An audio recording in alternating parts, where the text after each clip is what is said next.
പോയി വല്ല ശനിയാഴ്ചയും വാസാമി. എവിടെ നോക്കിയാലും ഉണ്ട് കാവിയും കതറും. രാത്രിയാണോ പിച്ച ഉണ്ടാ? പിച്ചക്കാരൻ അച്ഛൻ പോടാ പുല്ലേ.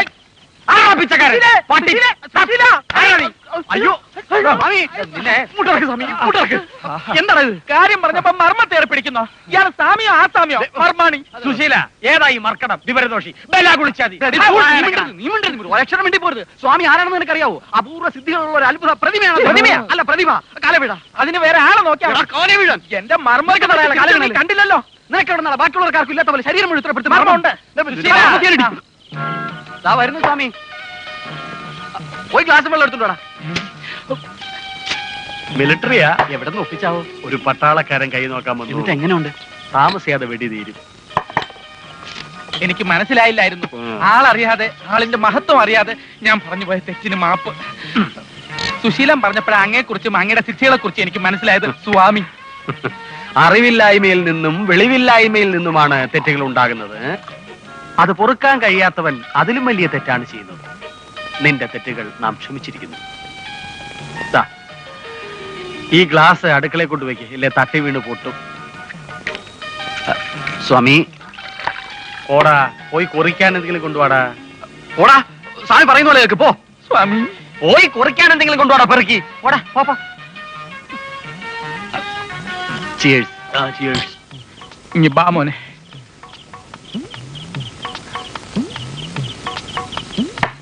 നിനക്ക് കുറിക്കണില്ലടാ. നിന്നെ ഒന്ന് കുറിപ്പിക്കാമടാ പെറുക്കി. ഞാൻ സ്വാമിയെ അങ്ങോട്ട് വന്ന് കാണാനിരിക്കുകയായിരുന്നു. എന്താ പ്രശ്നം?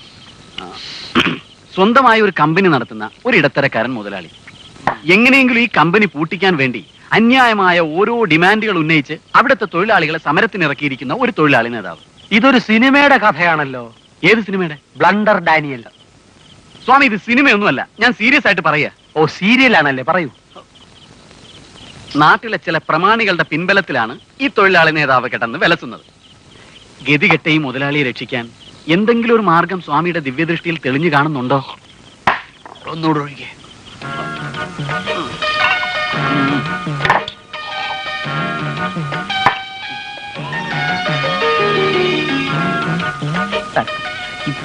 കേട്ടോ, കളി എന്റെ അടുത്തല്ലേ. ബിമ്മിട്ട മിക്സർ നീ തിന്നിട്ടില്ലല്ലോടാ കുക്കുടാനെന്താ? ഈ പ്രശ്നത്തിനുള്ള ഒരേ ഒരു ഏക പോംവഴി ആ നേതാവിനെ എന്നേക്കുമായി ഒതുക്കുക എന്നുള്ളതാണ്. അതെ സ്വാമി, അതാണ് വേണ്ടത്. പണക്കാരുടെ പിന്തുണ ഉള്ളത് കൊണ്ട് സാമ്പത്തികമായി അയാളെ ഒതുക്കാൻ ബുദ്ധിമുട്ടാണ്. രാഷ്ട്രീയ നേതാവായതുകൊണ്ട് ശാരീരിക പീഡനത്തിലൂടെ ഒതുക്കാൻ ശ്രമിച്ചാൽ ശ്രമിച്ച മുതലാളി അടി കൊണ്ട് പിരിന്നു പോകും. പിന്നെ ഒരേ ഒരു പോംവഴിയേ ഉള്ളൂ, ഏറ്റവും ശക്തവും ബുദ്ധിപൂർവമായ വഴി. മിച്ചർ.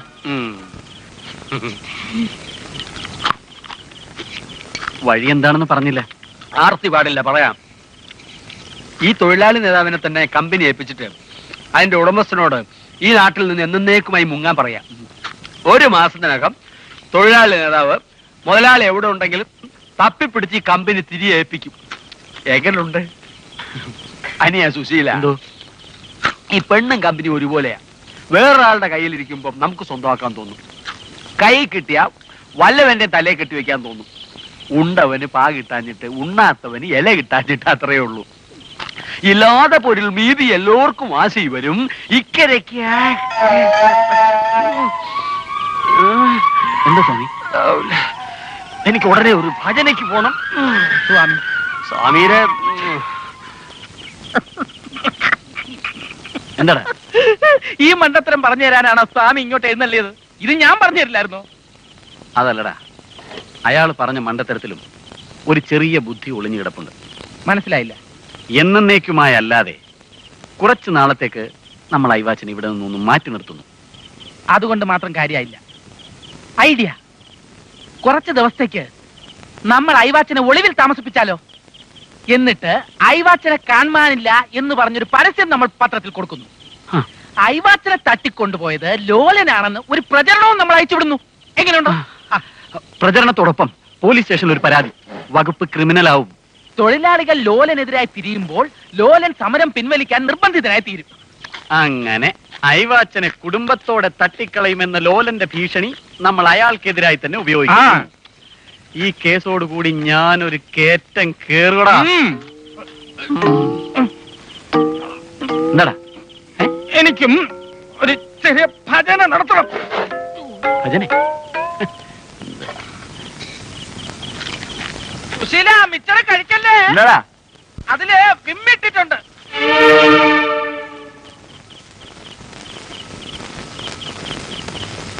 ഐഡിയ, ഉഗ്രൻ ഐഡിയ. ഒരക്ഷരം വേണ്ടി പോരുത്. യുവർ ഓണർ, ഇതെല്ലാം എന്റെ കക്ഷിക്കെതിരെ നിരത്തുന്ന വെറും ആരോപണങ്ങൾ മാത്രമാണ്. ഞാൻ ഇവയെ നഖശികാന്തം എതിർക്കുന്നു എന്ന് മാത്രം. നീ എന്താ സ്വപ്നം കണ്ട? കണ്ടു, 2 എണ്ണം. എടാ, ഇതിന്റെ പകുതി മിടുക്ക് നീ കോടതി മുറി കാണിച്ചെങ്കിൽ എന്ത് വേണം? നീ എന്തൊക്കെ പറയുന്നത്? എനിക്കൊരു ഉഗ്ര ഐഡിയ കിട്ടിയടാ. എന്താ ഐഡിയ? ഐവാച്ചന്റെ ഫോട്ടോ പത്രത്തിൽ വന്നാലുടൻ നമുക്ക് കുറച്ച് കാശുണ്ടാക്കാം. എങ്ങനെ? എനിക്കൊരു അമ്മാവനുണ്ട്, ഒരു പരട്ട നക്കി നായർ. നിന്റെ അമ്മാവെന്ന് പറഞ്ഞാൽ മതിയല്ലോ. ആ, ഐവാച്ചന്റെ ഫോട്ടോ പത്രത്തിൽ വന്നാലുടൻ നമ്മൾ അമ്മാവനെ പോയി കാണുന്നു.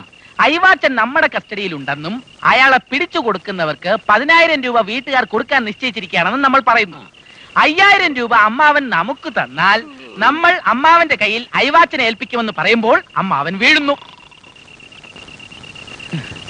ഈ കാണ്ടാമൃഗത്തിന്റെ ചെവിയിൽ വീണ വായിക്കാൻ പോയ എന്നെ വേണം തന്നെ. എടാ, നിനക്ക് വിവരമില്ലെങ്കിലും നീ ഇപ്പൊ പറഞ്ഞതിൽ കാര്യമുണ്ട്. ആ, രാഷ്ട്രീയ പിൻബലമുള്ള ഒരു വ്യക്തിയെ ഒതുക്കാൻ ഇതിലും നല്ലൊരു മാർഗം വേറെ ഇല്ല ഐവാച്ച. ലക്ഷ്യമാണ് ഐവാച്ച പ്രധാനം, മാർഗമല്ല. ഐവാച്ചൻ ഒരു ബിസിനസ് ടൂറിന് പോവാണെന്ന് വിചാരിച്ചാ മതി. എന്നാലും ഒരു 10-20 ദിവസമൊക്കെ ഒളിവിൽ താമസിക്കാന്ന് പറഞ്ഞ എന്റെ ഭാര്യയും മക്കളെയൊക്കെ പിരിഞ്ഞ് ഞാൻ ഇതുവരെ ഇത്രയും ദിവസം മാറി നിന്നിട്ടില്ല. അപ്പോ അങ്ങനെ ഒരു ഭാഗ്യം കൂടി ആദ്യമായിട്ട് കിട്ടാൻ പോവുകയാണ്. ചിലപ്പോ 20 ദിവസത്തിന് മുമ്പ് തന്നെ കൊഴിഞ്ഞാമ്പാറ ലോലൻ ഒത്തുതീർപ്പിന് വന്നുകൂടായികയില്ല. അങ്ങനെയാണെങ്കിൽ അത്രയും നേരത്തെ തന്നെ ഒളിവാസം അവസാനിപ്പിക്കാമല്ലോ. എന്റെ കണക്കൂട്ടിൽ ശരിയാണെങ്കിൽ ഒരു 10, 11, 12, 13, 14, 15 ദിവസത്തിനകം ലോലൻ നമ്മുടെ അടുത്ത് സറണ്ടർ ആകും. ഒളിച്ചു താമസിക്കാന്ന് പറഞ്ഞ വല്ല കാട്ടിലോ മറ്റോ പോകേണ്ടി വരുമോ? അതൊന്നും ഓർത്ത് ഐവാച്ചൻ വിഷമിക്കണ്ട.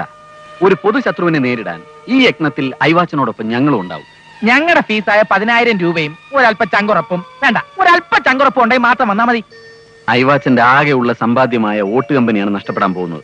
എന്ത് വേണമെന്ന് ഐവാച്ചൻ തന്നെ തീരുമാനിക്കും. ഞാൻ വീട്ടിൽ പോയി റോസി ആയിട്ടൊന്ന് ആലോചിക്കട്ടെ. ഐവാച്ച, ഈ പെൺവാക്ക് വിശ്വസിച്ചൊന്നും ചെയ്യരുത്. ഹിറ്റ്ലർ, മുസോളിനി, തച്ചോളി ഉദയനൻ, ഫൂലൻ ദേവി ഇവരൊക്കെ പെൺവാക്ക് കേട്ടതിന്റെ ദുരന്ത ഫലം അനുഭവിച്ചവരാണ്. എന്തിന് നമ്മുടെ വീരപ്പൻ പോലും. എന്നിട്ട് വീരപ്പനെ ആരും പിടിച്ചില്ലല്ലോ. അതയാൾ പിടി കൊടുക്കാഞ്ഞിട്ടല്ലേ? അതുകൊണ്ട് ആ രീതി സംസാരിക്കരുത്, ആ രീതി സംസാരിക്കരുത്, അത് പറയരുത്. മിണ്ടായിരിക്കാൻ. ആ, ഐവാച്ചൻ വീട്ടിൽ പോയി സമാധാനമായിട്ട് ആലോചിക്കും. എന്നിട്ടൊരു തീരുമാനം എടുത്താൽ മതി. എന്നാ ഞാൻ വീട്ടിൽ പോയി നാളെ വരാം. ആളെ ഒന്ന് പറഞ്ഞ് സമാധാനിപ്പിക്ക്. ചെല എന്റെ ദൈവമേ. അയാള് പോയി.